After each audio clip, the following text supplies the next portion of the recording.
दोस्तों, मैं आपका दोस्त आशीष फिर से आ गया हूँ लोन शगुन की टीम से।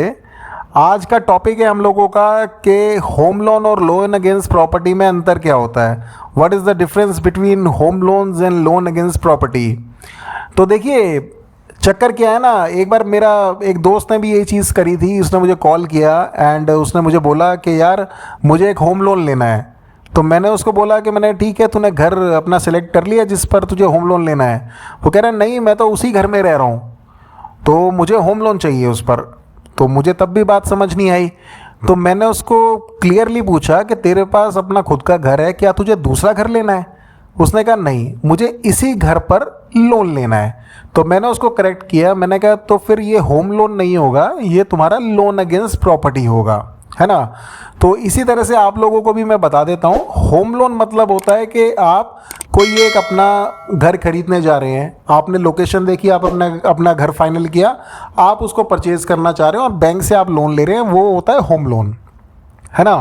और वो प्लॉट भी हो सकता है, अंडर कंस्ट्रक्शन प्रॉपर्टी भी हो सकती है, वो किसी भी तरह का बना बनाया घर भी हो सकता है, फ्लैट भी हो सकता है। आप अगर उसको परचेज़ कर रहे हैं, लोन आपको चाहिए, तो वो होम लोन की कैटेगरी के अंदर आता है ना। अब देखिए, अब हम बात करते हैं लोन अगेंस्ट प्रॉपर्टी की। लोन अगेंस्ट प्रॉपर्टी में क्या होता है कि लोन अगेंस्ट प्रॉपर्टी का मतलब है आपके पास अपनी एक ऑक्यूपाइड प्रॉपर्टी है ना। आप उसको बैंक की तरफ गिरवी रखकर आप उसके बेसिस पे एक लोन उठाते हैं, तो उसको कहते हैं लोन अगेंस्ट प्रॉपर्टी। जैसे नाम से ही क्लियर है ना। लोन अगेंस्ट प्रॉपर्टी का क्या होता है ना, आप उसका पैसा अपने बिजनेस में भी यूज़ कर सकते हैं। ऐसी कुछ चीज़ नहीं है कि लोन अगेंस्ट प्रॉपर्टी का जो पैसा है वो किस ज़रूरत के लिए आप इस्तेमाल कर रहे हैं, ऐसी कोई बाउंडेशन नहीं होती है, कोई बंदिशें नहीं होती। लोन अगेंस्ट प्रॉपर्टी में आपकी प्रॉपर्टी को मॉर्गेज किया जाता है और उसके बेसिस पे बैंक आपको लोन देता है। होम लोन के अंदर क्या है ना गाइज, होम लोन जो होता है वो मैक्सिमम 25 साल 30 साल के लिए आपको मिल जाता है। लोन अगेंस्ट प्रॉपर्टी क्या है कि आपको मैक्सिमम 15 साल तक के लिए आपको वो लोन मिल सकता है किसी भी बैंक से या किसी भी एनबीएफसी से। 15 साल से ऊपर का कोई लोन अगेंस्ट प्रॉपर्टी शायद करता हो तो करता हो, लेकिन करता नहीं है। आप देखिए, हम लोग आज क्या बात करने वाले हैं कि लोन अगेंस्ट प्रॉपर्टी और होम लोन की टर्म्स क्या क्या होती हैं। देखिए, मान लेते हैं आप एक अपना घर परचेज करने वाले हैं, उस घर की एक कीमत है 1 करोड़ रुपया, है ना। तो बैंक आपको उसमें मैक्सिमम 90% तक होम लोन दे सकता है। यानी कि अगर 1 करोड़ रुपए का घर है तो बैंक आपको उसमें 90 लाख रुपए भी फाइनेंस कर सकता है बहुत इजीली। अब लोन अगेंस्ट प्रॉपर्टी की बात करते हैं। लोन अगेंस्ट प्रॉपर्टी में अगर आपके घर की वैल्यू या आपकी प्रॉपर्टी की वैल्यू 1 करोड़ रुपए है, आप उसके बेसिस पर लोन लेना चाहते हैं, है ना, तो वो आपकी एलिजिबिलिटी क्राइटेरिया के ऊपर डिपेंड होगा और उसमें आपको बहुत ज़्यादा मैक्सिमम करके 1 करोड़ रुपए की जो आपका मार्केट वैल्यू है आपकी प्रॉपर्टी की, उस पर आपको 70% 70 लाख रुपए तक आप उस पर लोन ले सकते हैं, जो 15 साल में आप अपनी किस्तों के थ्रू चुका सकते हैं। और लोन अगेंस्ट प्रॉपर्टी का पैसा आप अपने बिजनेस में भी यूज़ कर सकते हैं। ऐसी कोई बाउंडेशन नहीं है कि आप कहीं और इसे यूज़ नहीं कर सकते हैं, है ना। अब देखिए, नॉर्मल हम लोग बात करते हैं कि लोन की अवधि कितनी होती है। जैसे मैंने आपको बताया, लोन अगेंस्ट प्रॉपर्टी जो होता है वो 15 साल के लिए होता है और होम लोन जो होता है वो 30 साल तक के लिए भी हो सकता है ना। अब होता क्या है, लोन अगेंस्ट प्रॉपर्टी लेते वक्त जो कर्ज धारक होता है ना, उसको टैक्स में किसी भी तरह की छूट नहीं मिलती है। जबकि होम लोन लेने पर 2 अलग अलग सेक्शंस के तहत टैक्स में डिडक्शन आप लोगों को मिलता है।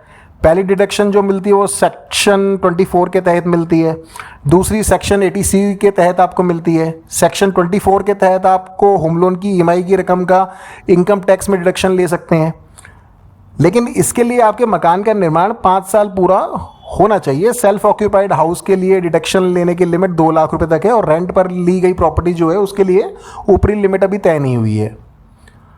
अब बात करते हैं कि इंटरेस्ट रेट्स क्या होते हैं, है ना। तो देखिए, इंटरेस्ट रेट क्या है, होम लोन के अंदर जो नॉर्मली रेट्स चलते हैं वो लोन अगेंस्ट प्रॉपर्टी के अनुसार वो कम होते हैं। आप अपना नया घर खरीदना चाह रहे हैं तो आपका लोन अगेंस्ट प्रॉपर्टी पे जो रेट चलता है वो आपका ज़्यादा होता है। वो 10% भी जा सकता है, 11 भी जा सकता है, 12 भी जा सकता है, किसी किसी एनबीएफसी में 13 भी चले जाता है। होम लोन जो स्टार्ट होता है वो 7, 7.5, 8% से शुरू हो जाता है। और होम लोन के लिए आपको बहुत सारे बैंक्स हैं। आप प्राइवेट बैंक से भी ले सकते हैं होम लोन, आप लोन अगेंस्ट प्रॉपर्टी भी प्राइवेट बैंक से ले सकते हैं। एनबीएफसीज़ में भी आप अपना अप्लाई कर सकते हैं। एनबीएफसीज़ भी आपको होम लोन बहुत इजीली दे देती हैं, लोन अगेंस्ट प्रॉपर्टी भी आपको बहुत इजीली दे दी जाती है, क्योंकि ये दोनों लोन क्या है ना गाइज, ये दोनों लोन सिक्योर्ड लोन्स होते हैं। करेक्ट है जी। तो ये डिफरेंस है होम लोन और लोन अगेंस्ट प्रॉपर्टी में। इसको दोबारा से मैं क्लियर कर देता हूँ। अगर आप घर परचेज करना चाह रहे हैं तो that is called home loan, और अगर आपके पास खुद की प्रॉपर्टी है उसको मॉर्गेज करके आप बैंक से कुछ राशि लेते हैं लोन के रूप में, तो वो होता है loan against property. I hope आपको ये वीडियो पसंद आई होगी, और आप लोग हमारे यूट्यूब चैनल पे अगर नए हैं तो आप इसको विजिट करके आप इसको सब्सक्राइब जरूर कीजिए। लोन से, इन्वेस्टमेंट और इंश्योरेंस से रिलेटेड जितनी भी आपको इन्फॉर्मेशन चाहिए होगी वो आपको इस चैनल पे मिलती रहेगी। धन्यवाद दोस्तों, आपका दिन शुभ रहे।